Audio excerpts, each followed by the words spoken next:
दोस्तों नमस्कार। Education fire के यूट्यूब चैनल पर आप सभी का स्वागत है। दोस्तों, आज का वीडियो आपके लिए इम्पोर्टेंट है। आज के इस वीडियो में हम एनसीईआरटी क्लास 6 का चैप्टर नंबर 3 पढ़ेंगे। चैप्टर नंबर 3 का नाम है आरंभिक नगर। सबसे पहले आपने चैप्टर नंबर 1 क्या, कब, कहाँ और कैसे इस चैप्टर को पढ़ा। फिर हमने दूसरा चैप्टर पढ़ा आखेटक खाद्य संग्रहण से भोजन उत्पादन तक। और आज हमारा सेशन नंबर 3 है और इसमें हम लोग आरंभिक नगर के विषय में डिटेल रूप में पढ़ेंगे। तो चलिए शुरू करते हैं। सबसे पहले आपको यह देखना है एनसीईआरटी में यहाँ पर 2 चित्र दिए हुए हैं, ठीक है? 2 बच्चों के चित्र दिखाई देते हैं आपको, जिसमें से कि एक का नाम है जसपाल और दूसरे का नाम है हरप्रीत। 2 बच्चे हैं, दोनों बच्चों का नाम क्या है? एक का नाम है जसपाल और दूसरे का नाम है हरप्रीत। ये क्या करते हैं? अपने गली में क्रिकेट खेल रहे होते हैं। तो इसके बाजू में ही एक ऐसा घर था, जिसके विषय में लोग चर्चा कर रहे हैं कि यार क्या डिज़ाइन से बनाया गया है? क्या इसकी वास्तुकला है? इतने सालों बाद भी इस घर में कुछ नहीं हुआ है। जैसे कि आप कल्पना करते हैं, वैसे ही ये जब गली में क्रिकेट खेल रहे होते हैं, तो कोई दूसरा और तीसरा थर्ड पर्सन उस बंगले के विषय में बात कर रहे हैं। तो ये बच्चे अपने दिमाग में सोचते हैं कि यार ये तो भुतहा घर है। तो फिर लोग इसके विषय में बात क्यों कर रहे हैं? इसके पीछे कारण क्या है? ये घर आखिर है क्या चीज़? तो इसके विषय में ये लोग डिस्कशन कर रहे हैं।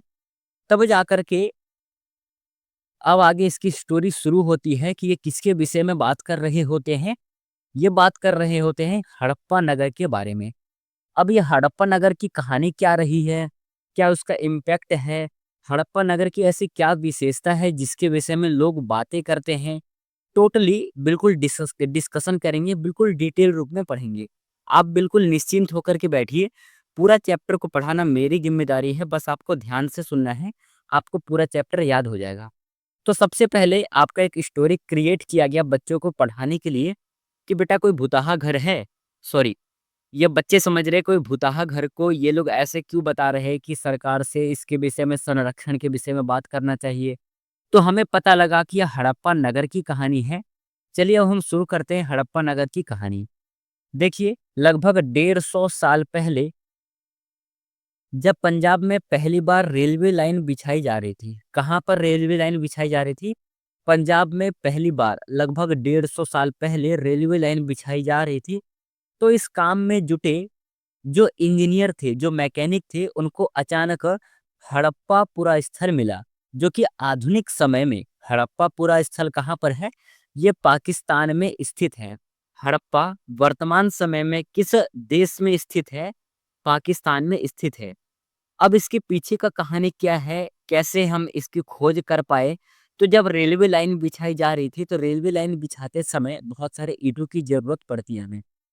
गड्ढे को भरने के लिए। तो जब ये उस नगर में से निकाल रहे थे, तो उनको पता नहीं था वास्तविक रूप में। वो जब निकालते गए तो वो सोचे यार इतने साल बाद, खंडहर होने के बाद भी जो इसकी ईंटें हैं वो अब तक मजबूत है। तो ये क्या स्थल है, कौन-सा स्थल है, इसके विषय में हमें जानकारी लेनी चाहिए। तो इस प्रकार से करके खंडहरों की जानकारी ली गई और जब रेलवे लाइन बिछाई, इससे कई इमारत पूरी तरह नष्ट हो गई थी। जब ईंट निकाले गए तो बहुत सारे रेलवे लाइन में बिछाई गई ईंटों के कारण जो बहुत सारी इमारतें थी वो नष्ट हो गई। उसके बाद लगभग 80 साल पहले पुरातत्वविदों ने इस स्थल को ढूँढा। तब पता चला कि यह खंडहर उपमहाद्वीप में सबसे पुराना शहरों में से एक है। सबसे पुराना शहरों में से एक है और उसका नाम क्या है? उसका नाम है हड़प्पा। और हड़प्पा वर्तमान समय में कहाँ पर स्थित है? हड़प्पा वर्तमान समय में पाकिस्तान में स्थित है, यहाँ पर आपने पढ़ा है ना? ये यदि आपने अपने साथ बुक लेकर के बैठे हैं, क्लास 6 का एनसीईआरटी का, तो चैप्टर नंबर 3 को खोलना और जहाँ पर मैंने निशान लगा रखा है, वहाँ पर आपको भी अपने बुक में अंडरलाइन कर लेना है मार्कशीट से, ठीक है? इससे क्या होगा कि जो मैंने पढ़ाया है, केवल यही एग्ज़ाम में आपसे पूछा जाएगा। इसके बाद तो सारा स्टोरी क्रिएट किया गया, जहाँ से आपका प्रश्न नहीं बनता है। तो जहाँ-जहाँ पर मैंने अंडरलाइन किया हुआ है, उसे आप अपने कॉपी में या फिर आप अपने बुक में अंडरलाइन कर लेंगे, ठीक है? चलिए आगे पढ़ते हैं हम कि यह जो पूरा स्थल था, पुरातत्वविदों के द्वारा ढूंढा गया। और इन शहरों का निर्माण लगभग कब हुआ था? 4700 साल पहले। ये डेट आपके लिए इंपॉर्टेंट है, यहाँ से प्रश्न पूछा गया है कि आरंभिक नगर का विकास कब हुआ? 4700 साल पहले। चलिए, अब वो बच्चे पूछ रहे हैं कि ठीक है, आपने हमें ये तो बता दिया कि ये हड़प्पा नगर है, आप इसकी बातें कर रहे हैं, पर इस नगर की विशेषता क्या है? क्यों बातें कर रहे हो आप इसकी? क्या वैसे ही किसी घर की के विषय में बात कर सकते हैं सरकार से क्या? जैसे कि रोड पे कोई आपने देखा होगा झुग्गी-झोपड़ी टाइप का होगा, क्या हम सरकार से उसके विषय में बात कर सकते हैं? नहीं, कुछ वहाँ पर विशेष होना चाहिए ना। तो ऐसे ही हड़प्पा नगर की क्या विशेषता है?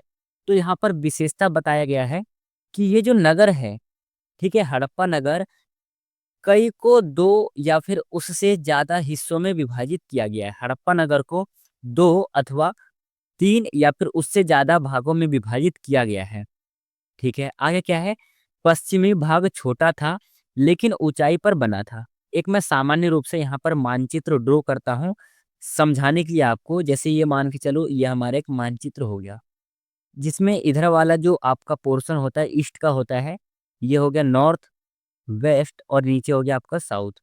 प्रश्न यहाँ पर है कि पश्चिम भाग छोटा था, यानी जो वेस्टर्न वाला भाग था, यह छोटा था लेकिन यह ऊंचाई पर बना हुआ था। और पूर्वी भाग आपका बड़ा था, लेकिन यह निचले हिस्से में था। ये पूर्वी भाग है, ये बड़ा था परंतु यह निचले हिस्से में था। ठीक है, तो हम यह कह सकते हैं कि जो पश्चिमी वाला भाग था, वहाँ पर विशेष सुविधाएँ थी, यानी कि राजा महाराजा जो लोग थे, वो पश्चिमी भाग में रहा करते होंगे। और जो सामान्य जन थे, ठीक है? सामान्य जन थे हड़प्पा सभ्यता में, सामान्य जन किस इलाके में रहते थे? पूर्वी वाले भाग में रहते थे। यहाँ से प्रश्न पूछा जाएगा, आप इसे नोट करना, इसे आप लोग बिल्कुल नोट करना है। चलिए आगे है कि जो ऊंचाई वाले भाग में था, इसको हम लोग क्या कहते हैं? पुरातत्वविदों ने इसे नगर दुर्ग की संज्ञा दी है, यानी कि जहां पर राजा महाराजा रहते थे, इसे क्या संज्ञा दिया गया?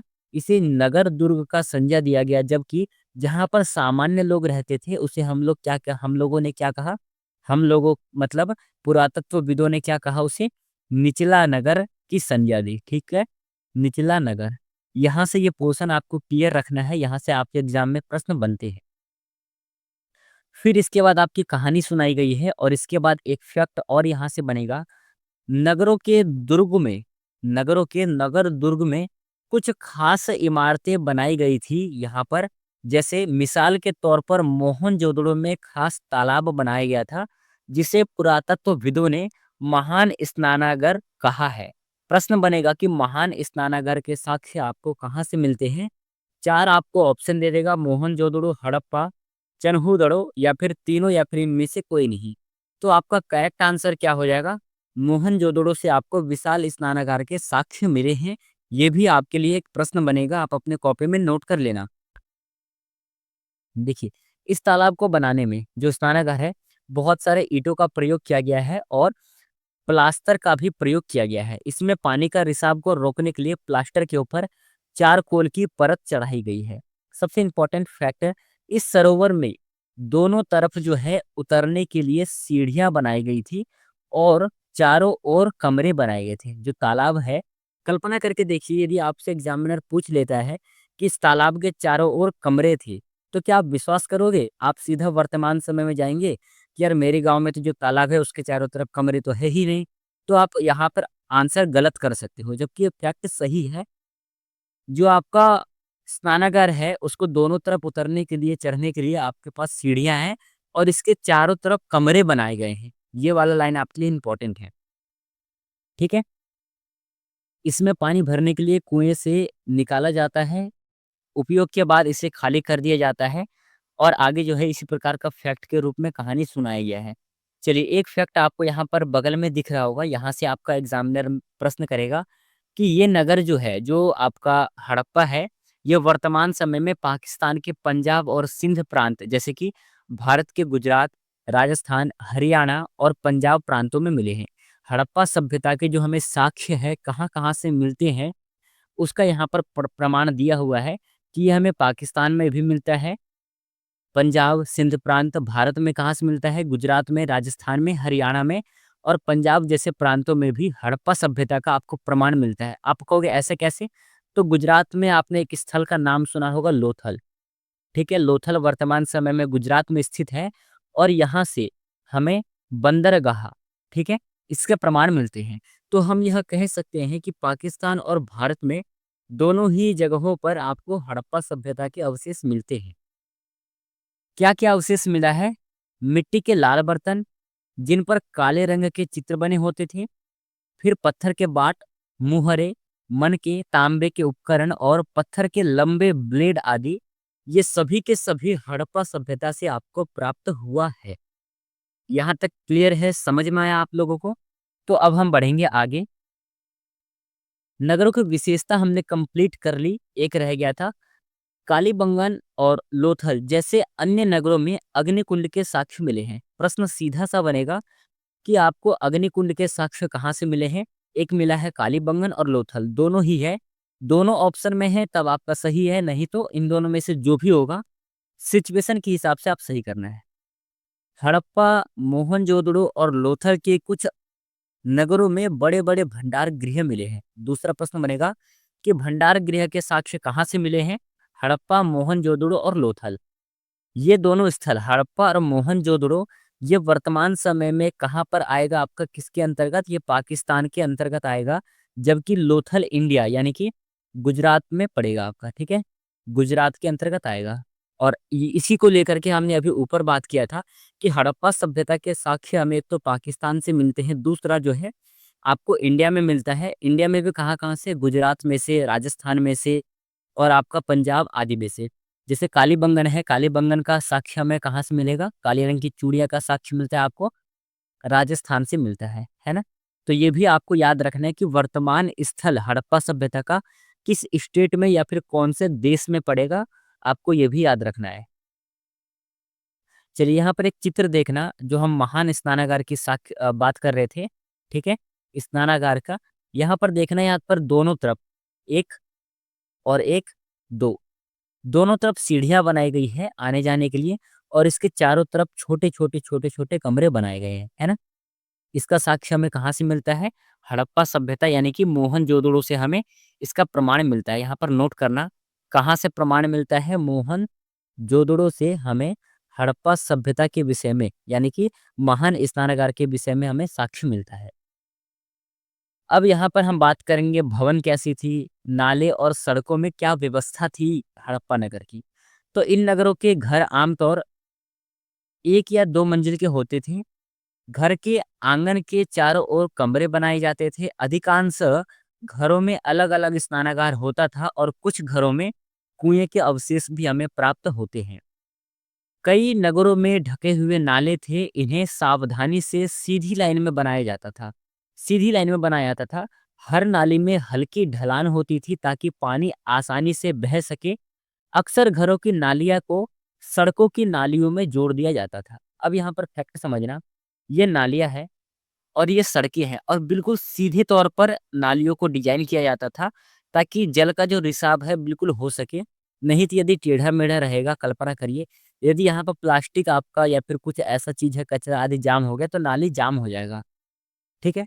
इसलिए नालियों को सीधे तौर पर बनाया जाता था और जो बड़े, ठीक है, सड़क की नालियाँ हैं उनसे जोड़ दिया जाता था ताकि अब पानी जो है आसानी से निकल सके। यह इस नगर की विशेषता थी।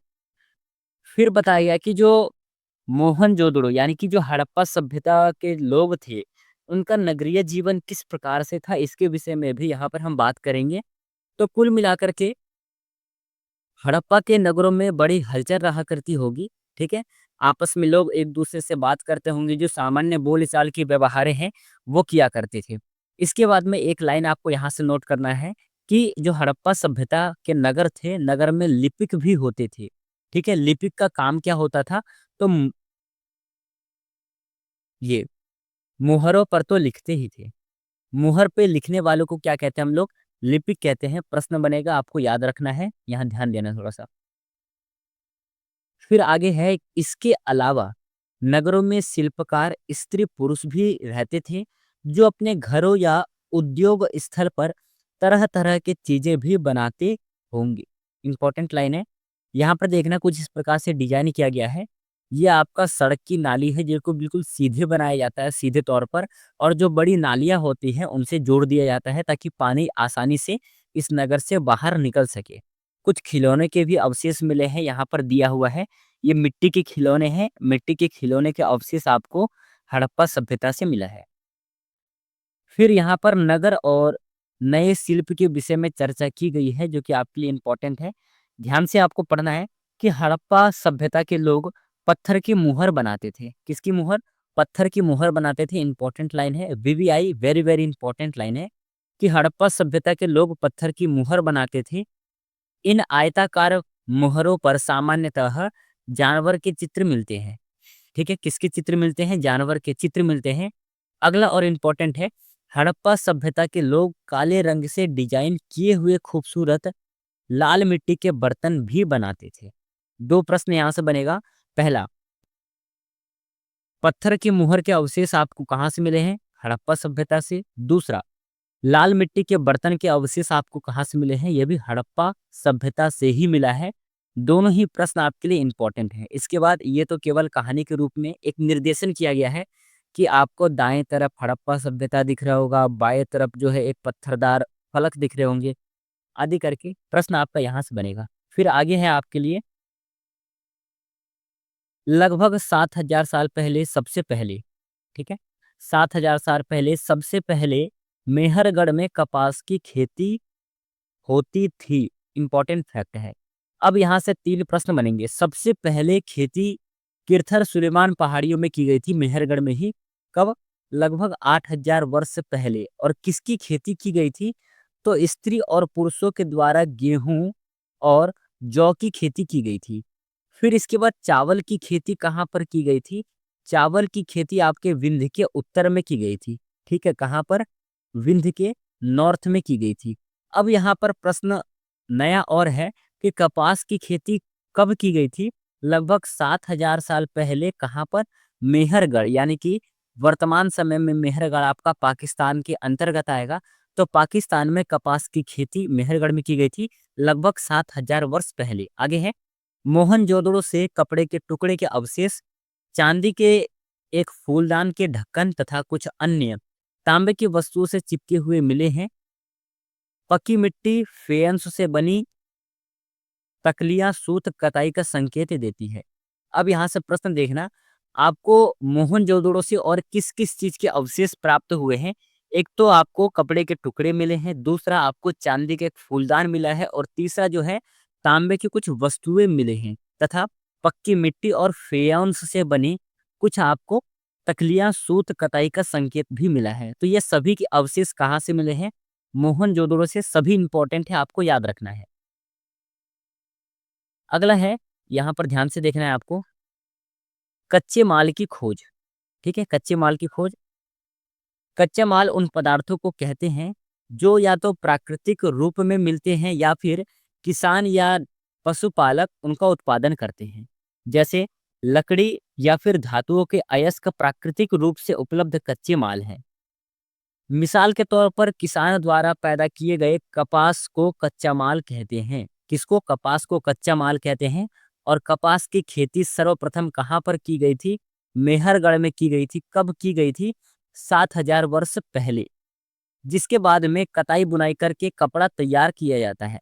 तो जो कपड़ा है आपका, वो कपड़ा हो गया आपका मूल, ठीक है, पकी पकाई चीज। और जो कच्चा माल है वो आपका हो गया रुई। जैसे कि मान के चलो, आप चावल पकाते हैं, तो उस पकने के बाद जो भात बनता है वो हो गया आपका पका पकाया। उससे पहले जो चावल है वो हो गया आपका कच्चा माल। तो कच्चे माल की खोज भी की गई थी। किन किन चीजों की खोज की गई थी आपसे यहाँ पर बात की गई है? किसकी? यहाँ पर बात कर रहे हैं हम कपास की। लाइन को नोट करना आप अपने एनसीईआरटी की बुक में। फिर है कि हड़प्पा के लोग तांबे का आयात संभवतः आज के राजस्थान से करते थे। प्रश्न बनेगा कि तांबे का आयात हड़प्पा के लोग कहाँ से करते थे? राजस्थान से। यहाँ तक कि पश्चिम एशियाई देश में ओमान से भी तांबे का आयात करते थे। तो यहाँ से हमें दो फैक्ट पता लगा कि हड़प्पा के लोग जो तांबे का आयात करते थे वो एक राजस्थान से करते थे और दूसरा आपका ओमान से करते थे। 2 प्रश्न यहाँ से कंप्लीट हो गया। आगे है कि कांसा बनाने के लिए तांबे के साथ मिलाई जाने वाली धातु टीन का आयात आधुनिक ईरान और अफ़गानिस्तान से किया जाता था। सोने का आयात आपका आधुनिक कर्नाटक से किया जाता था और बहुमूल्य जो पत्थर होते हैं, उनको गुजरात, ईरान और अफ़गानिस्तान से यहाँ पर मँगाया जाता था। फिर इसके बाद अगला और इम्पोर्टेंट लाइन है, हड़प्पा के लोग गेहूँ, जौ, दाल, मटर, धान, तिल आदि सरसों उगाते थे। हड़प्पा काल के हल को नहीं बचा पाए लेकिन वे प्रायः लकड़ी से बनाए जाते थे, लेकिन यह हल के आकार खिलौने मिले हैं। तो आपसे यह भी पूछा जा सकता है कि हल के अवशेष आपको कहाँ से प्राप्त हुए हैं? तो यह भी हड़प्पा काल से ही आपको प्राप्त हुए हैं। हड़प्पा सभ्यता के लोग जो है गाय, भैंस, भेड़-बकरी पालते थे, ये भी आपके लिए इम्पोर्टेंट है।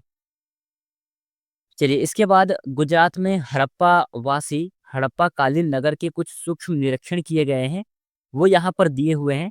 हड़प्पा सभ्यता के कई नगर आपको 2 भागों में विभक्त मिलते हैं, लेकिन धौलावीरा को 3 भागों में विभाजित किया गया है। ये आपके लिए इम्पोर्टेंट है। हड़प्पा सभ्यता के सभी नगर 2 भागों में डिवाइड किए गए हैं, केवल और केवल धौलावीरा जो है उसको 3 भागों में डिवाइड किया गया है। यहाँ से प्रश्न आपका बनेगा। यहाँ से कुछ अवशेष में हड़प्पा लिपि के बड़े-बड़े अक्षरों को पत्थर में खुदा पाया गया है। इन अभिलेखों को संभवतः लकड़ी से जड़ा गया है। ख़ैर ये आपके लिए इम्पोर्टेंट नहीं है। ये लाइनें आपके लिए इम्पोर्टेंट थी। इसके बाद आगे है गुजरात की खंभात की खाड़ी में मिलने वाली साबरमती की एक उपनदी के किनारे बसा लोथल। लोथल वर्तमान समय में किस राज्य के अंतर्गत आएगा? ये आपका गुजरात के अंतर्गत आएगा। लोथल जो है ऐसे स्थान पर बसा था जहाँ पर कीमती पत्थर जैसे कि कच्चा माल के रूप में अभी आपको मैंने क्या बताया है? कपास की खेती कब की गई थी? लगभग 7000 वर्ष पहले मेहरगढ़ में की गई थी। कच्चा माल आसानी से मिल जाता था। यह पत्थरों, शंख और धातुओं से बनाई गई चीज़ों का एक महत्वपूर्ण केंद्र था। क्या चीज़? लोथल। इस नगर में एक भंडार गृह भी था। आपको भंडार गृह के अवशेष कहाँ-कहाँ से मिलते हैं? लोथल से, मोहनजोदड़ो से और हड़प्पा से, है ना? ये आपको याद रखना है। इस भंडार गृह से कई मुहर और मुद्रांकन या फिर मुहरबंदी गीली मिट्टी पर दबाने से बनी उनकी छाप मिली। फिर आपके लिए अगला और इम्पोर्टेंट लाइन यहाँ से है, लगभग आपका 3900 साल पहले यह एक बड़ा बदलाव देखने को मिलता है। अचानक लोगों ने नगरों को छोड़ दिया और यहाँ से आपका हड़प्पा नगर का पतन प्रारंभ हो गया। हड़प्पा नगर का विशेषता देखो आप, हड़प्पा नगर की हम बात कहाँ से प्रारंभ कर रहे हैं? 4700 वर्ष पहले से ही इसका विकास हुआ और 3900 वर्ष पहले जो है बहुत बड़ा बदलाव आया होगा, कुछ ऐसा फैक्टर रहा होगा जिसकी वजह से हड़प्पा का आपका अंत हो गया है ना? तो ये नष्ट होने के बाद में आपका ये अवशेष मिल गए हैं और इसके बाद कहानी समाप्त हो जाता है। यानी कि जो एनसीईआरटी है यहाँ पर ध्यान से देखना, हम प्रारंभ कहाँ से कर रहे हैं? 4700 वर्ष पहले से प्रारंभ कर रहे हैं और 3900 साल पहले पर आपका अंत कर रहे हैं। मैं यहाँ पर लिख सकता हूँ प्रारंभ और अंत। यहाँ से प्रारंभ होता है और यहाँ पर आपका तात्कालीन कोई भी कारण ना होगा, जैसे कि बाढ़ आ जाना या फिर सूखा पड़ जाना, जिसकी वजह से यह नगर समाप्त हो जाता है। तो जैसे मूवी होती है ना आपका, कि बिल्कुल बेसिक से प्रारंभ करके एंड में आपका दी एंड कर देते हैं, तो ये भी चैप्टर आपका दी एंड हो गया आपका। इसलिए हमें इसके विषय में खोज करने की ज़रूरत थी, जिसके ऊपर पूरा चैप्टर था। कुछ इम्पोर्टेंट तिथियाँ हैं जो कि आपके एग्ज़ाम में पूछे जाते हैं। ध्यान से देखना है कि मेहरगढ़ में कपास की खेती सबसे पहले की गई थी कब? लगभग 7000 वर्ष पहले। यदि प्रश्न को चेंज किया जाए और आपसे पूछा जाए कि गेहूँ और जौ की खेती कब की गई थी और वहाँ पर यदि 7000 ऑप्शन हुआ, तब आपका गलत होगा, क्योंकि यहाँ पर क्या होगा? लगभग 8000 वर्ष पहले गेहूँ और जौ की खेती की गई और लगभग 7000 वर्ष पहले कपास की खेती की गई थी। आगे है, नगरों का आरंभ लगभग 4700 वर्ष पहले हुआ, जबकि हड़प्पा के नगरों के अंत की शुरुआत कब हो गई थी? लगभग 3900 साल पहले। आगे है कि नगरों का विकास, जो अन्य नगर थे, अन्य नगरों का विकास कब हुआ? 2500 साल पहले। अन्य नगर में यहाँ पर किसे रखा गया है? गंगा नदी के आसपास, ठीक है? गंगा नदी के आसपास जो भी नगरों का उत्थान हुआ, जो भी नगर पले और फूले, उनका विकास कब हुआ था 2500 साल पहले, और सिंधु नगरी के किनारे नगरों का विकास कब हुआ 4700 साल पहले। तो ये आज का जो हमारा सेशन था इम्पोर्टेंट था, और इसमें हम लोगों ने चैप्टर नंबर 3 यानी कि आरंभिक नगर जो चैप्टर था इसे हम लोग समाप्त किया। फिलहाल में आपको ये सेशन कैसा लगा आज का, आप हमें कमेंट बॉक्स में बताएंगे। यदि वीडियो पसंद आए तो चैनल को सब्सक्राइब करना, लाइक करना वीडियो को, और अपने दोस्तों के पास भी वीडियो का लिंक जरूर से शेयर करना। बाय द वे मिलेंगे हम लोग कल की सेशन में। चैप्टर नंबर 4 कल पढ़ने वाले हैं। सबसे पहले आपको चैप्टर नंबर 4 को एक बार पढ़ कर के आना है, फिर मैं यहाँ पर आपको दोबारा पढ़ा दूंगा। यदि आपको ये पीडीएफ चाहिए तो वीडियो के डिस्क्रिप्शन बॉक्स में टेलीग्राम चैनल का लिंक होगा, वहाँ पर टेलीग्राम पे ये पीडीएफ मैं अपलोड कर दूंगा। वहाँ से जा कर के बाद में आप डाउनलोड करके देख लेना, है ना, एक बार पढ़ लेना। चलिए मिलेंगे कल की सेशन में। थैंक यू, धन्यवाद जय हिंद साथियों।